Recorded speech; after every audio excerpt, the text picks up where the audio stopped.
കാത്തിരിപ്പിന് വിരാമം. കേരളത്തിന്റെ 13ാമത് മുഖ്യമന്ത്രിയായി തിരഞ്ഞെടുക്കപ്പെട്ടിരിക്കുകയാണ് വടശ്ശേരി ദാമോദരൻ സതീശൻ എന്ന നമ്മുടെ VD സതീശൻ. 2026 കേരള നിയമസഭാ ഇലക്ഷനിൽ കോൺഗ്രസ് വൻ വിജയം നേടാൻ കാരണക്കാരൻ. VDയെ മുഖ്യനായി മുന്നിൽ കണ്ടാണ് കേരള ജനത കോൺഗ്രസിനൊപ്പം നിന്നത്. 2001 മുതൽ പറവൂർ മണ്ഡലത്തെ പ്രതിനിധാനം ചെയ്തു പോരുന്ന നേതാവ്. 2021 നിയമസഭാ ഇലക്ഷന് ശേഷം കേരളത്തിന്റെ പ്രതിപക്ഷ നേതാവായി തന്റെ മികവ് തെളിയിച്ച വ്യക്തി. 1964 മെയ് 31 കെ ദാമോദര മേനോന്റെയും വിലാസിനി അമ്മയുടെയും മകനായി കൊച്ചിയിലെ നെട്ടൂരിൽ ജനനം. പനങ്ങാട് ഹൈസ്കൂളിൽ നിന്ന് പ്രാഥമിക വിദ്യാഭ്യാസം പൂർത്തിയാക്കിയ അദ്ദേഹം തേവര സേക്രഡ് ഹാർട്ട് കോളേജിൽ നിന്നും ബിരുദം നേടി. രാജഗിരി കോളേജിൽ നിന്നും സോഷ്യൽ വർക്കിൽ ബിരുദാനന്തര ബിരുദം നേടി. വീണ്ടും ലോ അക്കാഡമിയിൽ നിന്നും നിയമ ബിരുദവും തിരുവനന്തപുരം ലോ കോളേജിൽ നിന്നും നിയമത്തിൽ ബിരുദാനന്തര ബിരുദവും കരസ്ഥമാക്കി. അതിനുശേഷം കേരള ഹൈക്കോർട്ടിൽ 10 വർഷത്തോളം വക്കീലായി സേവനമനുഷ്ഠിച്ചു. ഭാര്യ R. ലക്ഷ്മിപ്രിയ, മകൾ ഉണ്ണിമായ.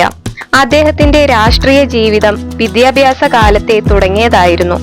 1986-87 കാലഘട്ടത്തിൽ മഹാത്മാഗാന്ധി യൂണിവേഴ്സിറ്റി യൂണിയൻ ചെയർമാനായിരുന്നു അദ്ദേഹം. നാഷണൽ സ്റ്റുഡൻസ് യൂണിയന്റെ സെക്രട്ടറിയായും അദ്ദേഹം സേവനമനുഷ്ഠിച്ചു. അദ്ദേഹം സജീവ രാഷ്ട്രീയത്തിലേക്ക് ചുവടുവയ്ക്കുന്നത് 1996-ലായിരുന്നു. കമ്മ്യൂണിസ്റ്റിന്റെ ശക്തി കേന്ദ്രമായിരുന്ന പറവൂരിൽ P. രാജുവിനെതിരെ മത്സരിച്ച് തോൽക്കേണ്ടി വന്നു. 2001 കേരള നിയമസഭാ ഇലക്ഷനിൽ പറവൂരിൽ വീണ്ടും മത്സരിക്കുകയും അദ്ദേഹം വിജയിക്കുകയും MLA ആവുകയും ചെയ്തു.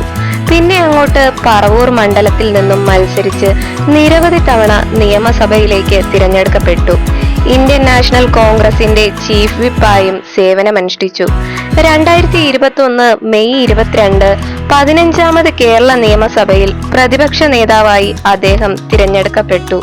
ഇപ്പോഴിതാ 2026 കേരള നിയമസഭാ ഇലക്ഷനിൽ UDFനെ നയിച്ച് 102 സീറ്റുകളോടെ വലിയൊരു വിജയത്തിലേക്ക് എത്തിക്കാൻ പ്രധാന പങ്കുവഹിച്ചു. അദ്ദേഹം ഇതാ കേരളത്തിന്റെ മുഖ്യമന്ത്രിയായി ചുമതലയേൽക്കാൻ പോവുകയാണ്.